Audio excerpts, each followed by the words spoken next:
এবার চেপে ধরতেই সমস্ত সত্যি সূর্যর সামনে আনলো তিয়াস। হ্যাঁ বন্ধুরা, আমরা এমনটাই দেখতে পারবো সোহাগে আদর ধারাবাহিকের পরবর্তী পর্বে। তোমরা যারা এই চ্যানেলটিতে নতুন আছো তারা কিন্তু অবশ্যই এই চ্যানেলটি সাবস্ক্রাইব করতে ভুলো না। তো চলো বিস্তারিত জেনে আসি। তিয়াসের বাবা সূর্যর খোঁজ করতে করতে চলে আসে সূর্যের গাড়ির কাছে, আর এতে করে তখন তিয়াসের বাবা বলেছে এই লোকটাকে অবশেষে আমি খুঁজে পেয়েছি। এবার এই লোকটার কাছ থেকে আমি সমস্ত টাকা উসুল করবো, যেভাবেই হোক না কেন এই লোকের থেকে আমাকে টাকা হাতিয়ে নিতেই হবে, কারণ এই লোকের অনেক টাকা রয়েছে। আর এই সমস্ত শুনেই তখন নিজের মনে মনে হাসতে থাকে। ঠিক তখনই দেখা যায় সূর্য সেখানে আসে। সে কোনোভাবেই নিজেকে স্থির করতে পারছে না হুইস্কি না খেয়ে। ঠিক তখনই সিদ্ধান্ত নেয় একবার সে বিবেকের সাথে দেখা করতে যাবে হসপিটালে, তারপরেই সে হুইস্কির জায়গায় যাবে এবং সেখানে গিয়ে হুইস্কি খাবে। আর এতে করে ঠিক সেই মুহূর্তেই সামনে এসে দাঁড়ায় তিয়াসের বাবা। আর তখনই সূর্য তিয়াসের বাবাকে বলেছে আপনি এখানে কি করছেন, আর হঠাৎ করে আপনি এখানে কিভাবে আসলেন। ঠিক তখনই তিয়াসের বাবা সবটাই খুলে বলে আসলে সে তার গাড়ির নাম্বার ফলো করেই এখানে এসেছে। সে যেভাবেই হোক না কেন তার গাড়ির নাম্বার খুঁজেই তাকে এখান থেকে বের করেছে। এতে করে তখন খুবই অবাক হয় সূর্য, আর তখন বলছে আপনি আমাকে কেন খুঁজে বের করেছেন।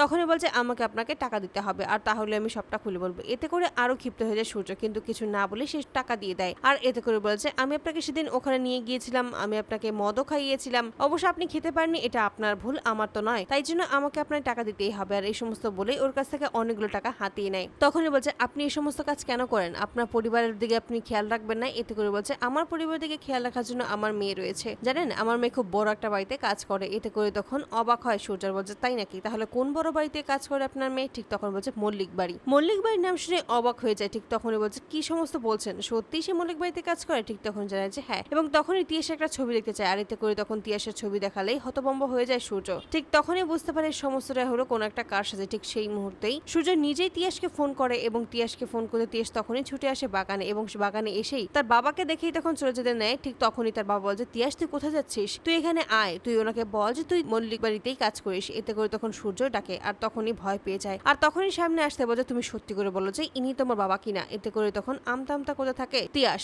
সে কি বলবে বুঝতেই পারে না। ঠিক সেই মুহূর্তে সূর্য ধমকিয়ে বলে যে তুমি সত্যি করে বলবে, তা না হলে কিন্তু আজকে তোমার অবস্থা খুব খারাপ হবে, তার তোমার বাবার অবস্থা অথচ সেই একই রকম হবে। এতে করে তখন কান্না করে দেয়। আর তখনই হাত জোড় করে ক্ষমা চাই, বল যে সূর্য স্যার প্লিজ আপনি এই সমস্ত কথা কাউকেই বলবেন না, আমি সত্যি ওনা থেকে বাঁচার জন্যই এই পরিবারের কাজ নিয়েছি, বিশ্বাস করুন, এছাড়া আমার আর অন্য কোনো উপায় ছিল না। তখনই সূর্য বলছে কিন্তু আমার যেন কেন মনে হচ্ছে তুমি সোহাগকে টোপ হিসেবে ব্যবহার করে এই বাড়িতে এসেছো এবং ওর কোনো ক্ষতি করার চেষ্টা করছো। তখনই তিয়াস বলছে না না আপনি বিশ্বাস করুন, আমি সোহাগের কোনো ক্ষতি চাই না। ঠিক তখন বলছে তাহলে তুমি এটা বলো যে তোমাকে এই বাড়িতে কে পাঠিয়েছে, নিশ্চয়ই তো কোনো চক্রান্ত রয়েছে এর পেছনে, সত্যি করে বলবে, তা না হলে কিন্তু আমি তোমাদের দুজনকেই জেলে ঢুকাবো। আর এতে করে তখন সমস্ত সত্যি জানিয়ে দেয় যে আসলে ডিনার কথাতেই ওরা এই বাড়িতে এসেছে এবং ডিনার কথার জন্যই সে এই সমস্ত কাজ করছে, এবং এই বাড়িতে যা যা কাজ হচ্ছে সে সমস্ত কিছুই সে ডিনার কাছে প্রচার করে দিচ্ছে। আর এই সমস্ত শুনে তখন ক্ষিপ্ত হয়ে যায়। তো বন্ধুরা তোমরা কি চাও যেন এবার এভাবেই শেষ মুহূর্তে চেপে ধরতে যেন এবার সমস্ত সত্যি সূর্যের সামনে প্রকাশ করে তিয়াস? অবশ্যই তোমরা তোমাদের মতামত কমেন্ট বক্সে জানতে ভুলো না। ধন্যবাদ।